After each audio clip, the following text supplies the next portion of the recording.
2024 లేదా 25లో డిగ్రీ లేదా బీటెక్ చదివారా? సాఫ్ట్వేర్ జాబ్ కోసం ఎదురు చూస్తున్నారా? అయితే కోడ్ జ్ఞాన్ 100 డేస్ కోర్సులో చేరండి, జాబ్ సాధించండి. Right, welcome to Suman TV. నేను మీ చందు యాదవ్. కూటమి ప్రభుత్వం వచ్చిన తర్వాత మత్తు పదార్థాలకు సంబంధించి ఎన్ని చర్యలు చేపడుతున్నా కూడా అక్రమ మార్గాల ద్వారా అది అందిన వారికి అందుతూనే ఉన్నాయి. ఆ విధంగా యువత అంతా కూడా మత్తులో జోగుతూ ఉంది. పోలీస్ వ్యవస్థ ఎన్ని చర్యలు చేపడుతున్నా కూడా అక్కడక్కడ కొన్ని అసాంఘిక కార్యకలాపాలు వెలుగు చూస్తున్నాయి. సో గత కొద్ది రోజుల క్రితం నరవలో గంజాయి మత్తు సేవించి కొంతమంది యువకులు పోట్లాడుకున్నారు. అది మరవక ముందే విశాఖ మాధవధార కుంచుమామ పండగ జరుగుతూ ఉంటుంది. ఆ పండగ చూడటానికి వెళ్ళిన నాని అంటే రోహిత్ అంటారు అందరూ కూడా ఆ వ్యక్తిని సుమారు ఒక 4-5 వచ్చి అతి కిరాతకంగా కత్తితో పొడిచి చంపేయడం జరిగింది.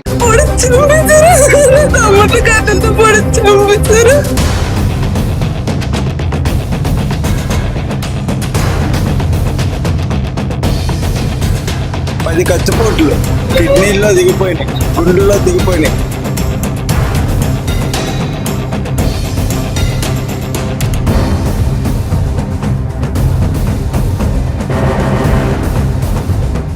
బంధువులు ఎవరైతే ఉన్నారో వారందరూ కూడా కేజ్ వద్ద రోధిస్తూ ఉన్నారు. చేతికి అందొచ్చిన తమ్ముడు ఈరోజు మా మధ్య లేకుండా పోయాడు, పండగ చూడటానికి వెళ్ళాడు, కానీ ఇంతలోనే ఇలా జరిగిందంటూ కూడా రోధిస్తూ ఉన్నారు. అసలు ఏం జరిగిందో నాని బంధువులు ఉన్నారు, ఎవరైతే రోహిత్ బంధువులు ఉన్నారో వారిని అడిగి మరిన్ని విషయాలు తెలుసుకునే ప్రయత్నం చేద్దాం.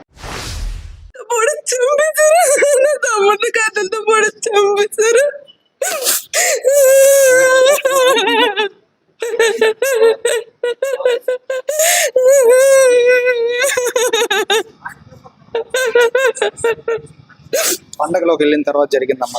పండుగలోకి వెళ్ళిన తర్వాత జరిగింది. 1 గంటకు ఫోన్ వచ్చింది. 10 పోట్లు పొడి చంపేశారని చెప్పారు.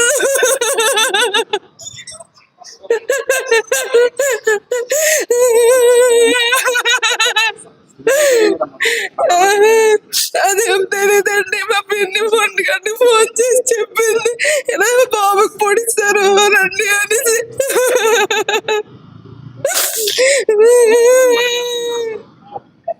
ఇంటి దగ్గర ఉంటాడు, ఏ పని చేయడు, చదువు అయిపోయిన తర్వాత ఇంటి దగ్గరే ఉంటున్నాడు. వాళ్ళ ఫ్రెండ్స్ ఏం కాదు, వాళ్ళ ఫ్రెండ్స్ కాదు, ప్లాన్ చేశారు ఇలా.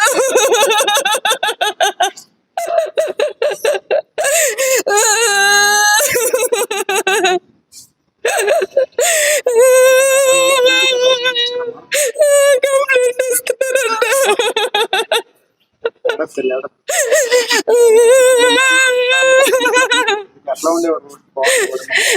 సొంత తమ్ముడు ఎలాగొంటాడు, కొడుకులా చూసుకుంటాము. ఆఖరి చెడిపోయాడు. 24 గంటల అక్క అక్క అక్క తిరుగుకొనే ఉంటాడు.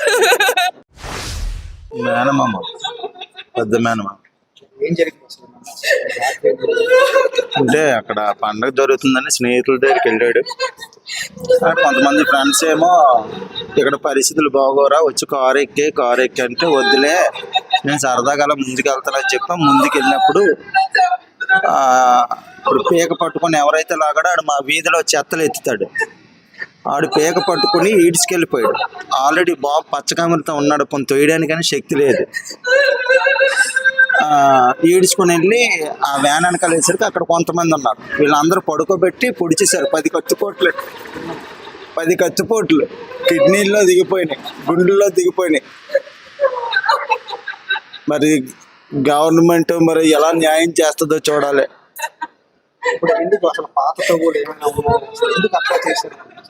మరి ఆ సంగతి నాకు తెలియదు. ఇప్పుడు ఎవరైతే పీక పట్టుకుని ఈడ్చుకుని వెళ్ళడానికి అన్నం లేకపోతే ఈడే తీసుకెళ్ళి అన్నం అది పెట్టేవాడంట. భోజనాలు అక్కడ కుర్రోళ్ళందరూ చెప్తున్నాడు. ఈ నాయని కూడా ఎవరైనా తిరగబడతా తప్ప స్వతహాగా వెళ్ళి గొడవలు పెట్టడు. ఆ రకంగా గొడవలు వచ్చాయి. ఆడు పీక పట్టుకుని ఈడ్చుకెళ్ళిపోయాడు. ఆడికి ఎన్నోసార్లు తిండి లేకపోతే ఇప్పుడు చనిపోయినోడే తిండి పెట్టాడు.